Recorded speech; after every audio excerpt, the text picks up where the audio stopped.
सलाम पाकिस्तान 24 न्यूज के साथ मैं हूं मदीहा सिंह और मैं हूं अली आरिफ। बुलेटिन का बाकायदा आगाज करेंगे। अहम फैसले की खबर शामिल करेंगे।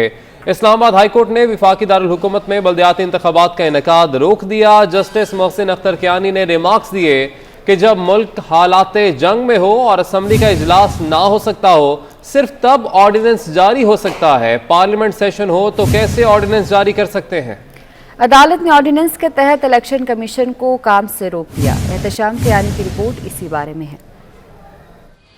विफाकी दारुल हुकूमत इस्लामाबाद में बल्दियाती इंतखाबात को रोक दिया गया। इस्लामाबाद हाई कोर्ट का बड़ा फैसला आ गया। जस्टिस मोहसिन अख्तर कियानी ने CDA मजदूर यूनियन, CDA ऑफिसर्स एसोसिएशन और दीगर दरख्वास्तों पर समाअत की। दरख्वास्त गुजारों की जानिब से बैरिस्टर उमर एजाज गिलानी, काजी आदिल, काशिफ मलिक और दीगर वकला अदालत में पेश हुए और मौक़िफ़ अपनाया कि अगर इलेक्शन हो जाता है तो जिस दिन ऑर्डिनेंस खत्म होगा तब क्या होगा। हुकूमती वकील ने अदालती इस्तफसार पर बताया कि खैबर पख्तूनख्वा में बल्दियाती इलेक्शन हुए हैं। अदालत ने इस्तफसार किया कि बल्दियाती नुमाइंदों के पास तो इख्तियारात नहीं थे। क्या फेडरल गवर्नमेंट ने फंड जारी किए? पार्लियामेंट सेशन में हो तो आप कैसे ऑर्डिनेंस जारी कर सकते हैं? लोकल गवर्नमेंट एक्ट की मौजूदगी में ऑर्डिनेंस के जरिए नया बल्दियाती निजाम क्यों लाया गया? हुकूमती वकील ने बताया कि 19 नवंबर को पार्लियामेंट का सेशन खत्म हो गया था। 23 नवंबर को ऑर्डिनेंस जारी हुआ।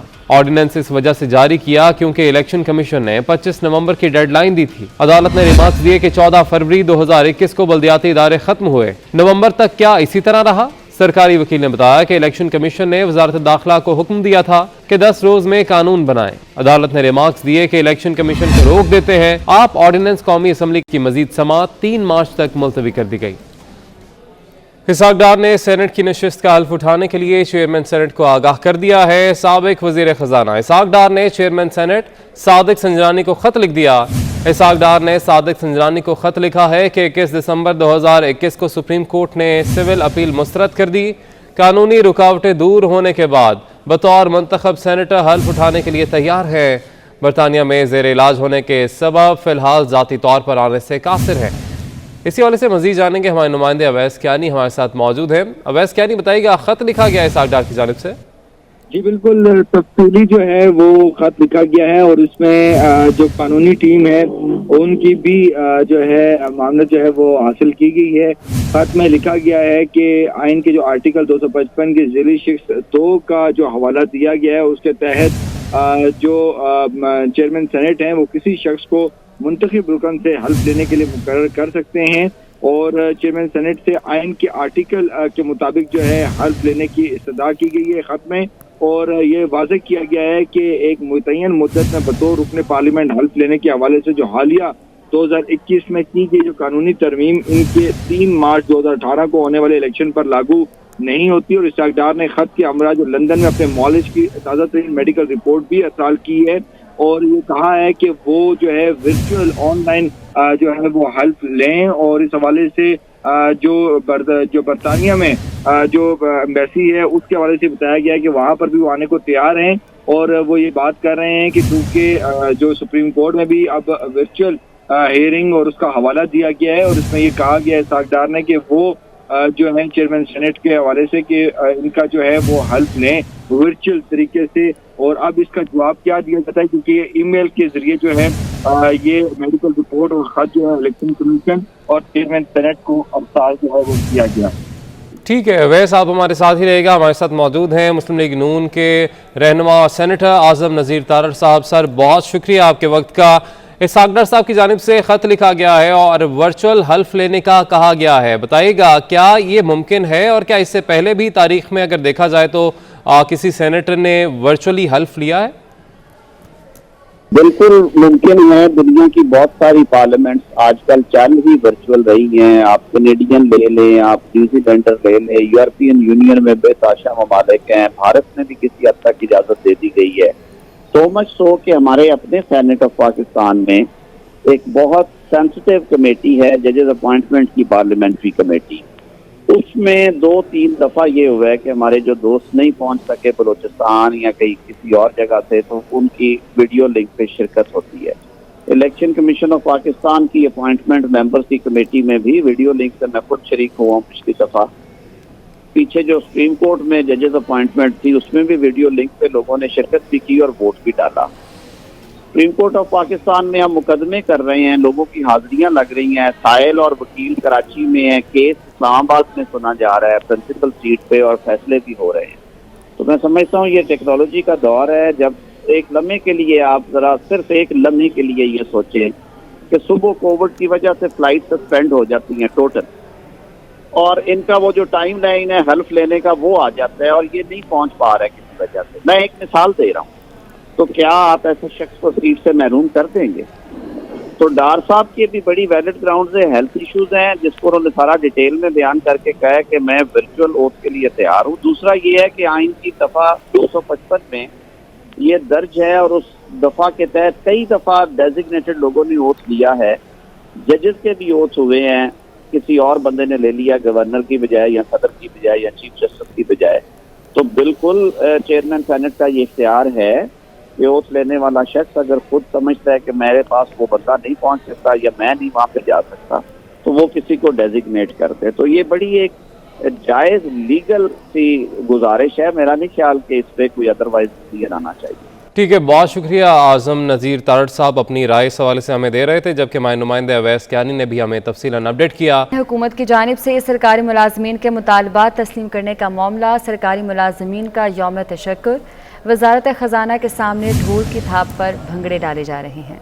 वज़ीर ख़जाना शौकत तरीन भी तकरीब में शिरकत के लिए पहुँच गए हैं, जबकि पुलिस ने मुलाजमीन को पार्लियामेंट हाउस के सामने जाने से रोक दिया है। मज़ीद बात करेंगे, हमारे नुमाइंदे बाबर शहजाद तुर्क हमारे साथ मौजूद हैं। बाबर शहजाद, बताइएगा, ये सरकारी मुलाजमीन है जिनकी जानिब से खुशी मनाई जा रही है, भंगड़े डाले जा रहे हैं, डांस किया जा रहा है। देखिए, ताज़ा तरीन सूरत हाल ये है कि जो वज़ीर ख़जाना है शौकत तरीन, वो सरकारी मुलाजमीन के यौम तशक्कुर से खिताब करके वजारत ख़जाना के सामने जा चुके हैं और सरकारी मुलाजमीन जो है वो मार्च करते हुए पार्लियामेंट हाउस तक आए हैं। पार्लियामेंट हाउस के सामने मेन गेट के सामने जाने से इनको रोका गया है और इनका रुख डी चौक की तरफ मोड़ दिया गया है। इस वक्त जब मैं आपसे बात कर रहा हूँ तो सरकारी मुलाजमीन डी चौक की जाने मार्च कर रहे हैं। इसके अलावा जो साथ साथ ये ढोल की थाप पर भंगड़े डाल रहे हैं और ये बहुत ज्यादा जो अपनी खुशी का और अपने जज्बात का इजहार कर रहे हैं। ये आपको बताता चलूँ कि सरकारी मुलाजमीन ने 10 फरवरी 2021 को पिछले साल पार्लियामेंट हाउस के सामने एहतजाज किया था और इस्लामाबाद इंतजामिया के साथ बड़ी मुज़ाहमत का सामना हुआ था। एक पुलिस एहलकार जहाँ भाग हुआ था और मुतअद्दिद सरकारी मुलाजमीन जो है वो जख्मी हुए थे, जिसके बाद 11 फरवरी 2021 को मुआहिदा हुआ था, जिसके बाद सरकारी मुलाजमीन की 1 मार्च 2021 से तनख्वाहों में इजाफा किया गया था। उसके बाद दीगर जो मुतालबात थे वो मंजूर नहीं हुए थे, जिसके लिए आज 10 फरवरी को एक बार फिर सरकारी मुलाजमीन ने, मुल्क भर के सरकारी मुलाजमीन ने पार्लियामेंट हाउस के सामने धरने की कॉल दी थी। गुज़श्ता रात जो है वो मुज़ाकरात हुए और हुकूमत ने बेशतर मुतालबात तनख्वाह में 15% इजाफे समेत जो है वो ये मुतालबात माने, जिसके बाद अब ये खुशी का समा जो है वो देखने को मिल रहा है। आपने अपडेट किया, गौहर, बहुत शुक्रिया आपका। लाहौर हाई कोर्ट ने पासपोर्ट ब्लैकलिस्ट करने का कानून कलअदम करार दे दिया। अदालत ने फैसले में कहा कि पासपोर्ट एक्ट में ब्लैकलिस्ट करने की कोई शिक मौजूद नहीं। नवाज शरीफ, शहबाज शरीफ केसेस पर आला अदलिया के अहकामात के हवाले से भी फैसले का हिस्सा हैं। मजीद कहा गया कि डिप्टी अटॉर्नी जनरल ने ब्लैकलिस्ट कानून को ख़त्म करने पर उसके संगीन असरात का खदशा जाहिर किया है। आपको आगाह कर रहे हैं, लाहौर हाई कोर्ट ने पासपोर्ट ब्लैकलिस्ट करने का कानून कलअदम करार दिया है। अदालत ने फैसले में कहा है कि पासपोर्ट एक्ट में ब्लैकलिस्ट करने की कोई शिक मौजूद नहीं है। मलिक अशरफ से तफसीलात जानते हैं। मलिक अशरफ, बताइएगा इस फैसले के बारे में मजीद। जी बिल्कुल, लाहौर हाई कोर्ट के जस्टिस तारिक सलीम शेख ने पासपोर्ट ब्लैकलिस्ट करने के कानून को कलअदम करार दे दिया है और अपने फैसले में लिखा है कि पासपोर्ट एक्ट में ब्लैकलिस्ट करने का कोई शक मौजूद नहीं है और इस फैसले में नवाज केसेस पर आला अदलिया के अहकामात का भी हवाला दिया गया है। इस फैसले में मजीद ये भी कहा गया है कि कानून में अगर कोई खामी हो तो पार्लियामेंट को सुधार करना चाहिए। जस्टिस तारिक सलीम शेख ने ब्लैकलिस्ट मफरूर मुलज़म पासपोर्ट की अदम तजदीद के खिलाफ ये दरखास्त पर फैसला जारी किया है और करार दिया कि आजाद माशरे के लिए बुनियादी इंसानी हकूक़ का तहफ़्फ़ुज़ ज़रूरी है। कहा गया है कि खदशात की बुनियाद पर रियासती मुदाखलत के खिलाफ बुनियादी आईनी हकूक़ का तहफ़्फ़ुज़ तरजीह है। मुझे ये भी कहा गया है कि मुस्लिम नवाज के 2007 में सुप्रीम कोर्ट आजाद माशरे के लिए बुनियादी इंसानी हकूक़ की रियासती मुदाखलत पर तरजीह दी जा चुकी है। और इसमें मजीद जस्टिस तारिक सलीम शेख ने ये भी कहा है कि जी। बुनियादी आईनी हकूक आइन के दिल और रूह होते हैं। ठीक है, बहुत शुक्रिया आपका मलिक अशरफ। वफाकी वज़ीर इत्तलात फवाद चौधरी ने काबीना की 10 वजारतों को बेहतरीन कारकर्दगी पर मुबारकबाद दी है।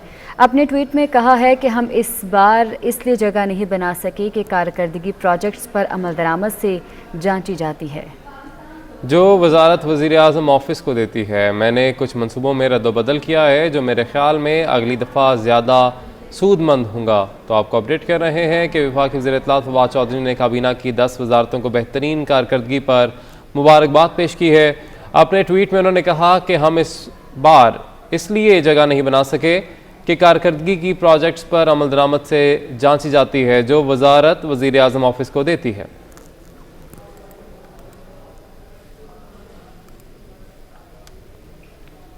चौधरी शुजात हुसैन कहते हैं कि हुकूमत टैक्स लगाते वक्त गरीब आदमी के इस्तेमाल में आने वाली चीज़ों के बारे में भी सोचा करे। हुकूमत दालों, बच्चों के दूध, लाइफ सेविंग अद्वियात और ज़रूरी अशिया पर आयद GST वापस ले। बिजनेसमैन और दुकानदार अपनी अशिया की कीमतें GST के खाते में डालकर सुरखरू हो जाते हैं। तनख्वाहदार तबका खुद अपनी तनख्वाह नहीं बढ़ा सकता। ऐसे तबके का ख्याल हुकूमत को रखना होगा।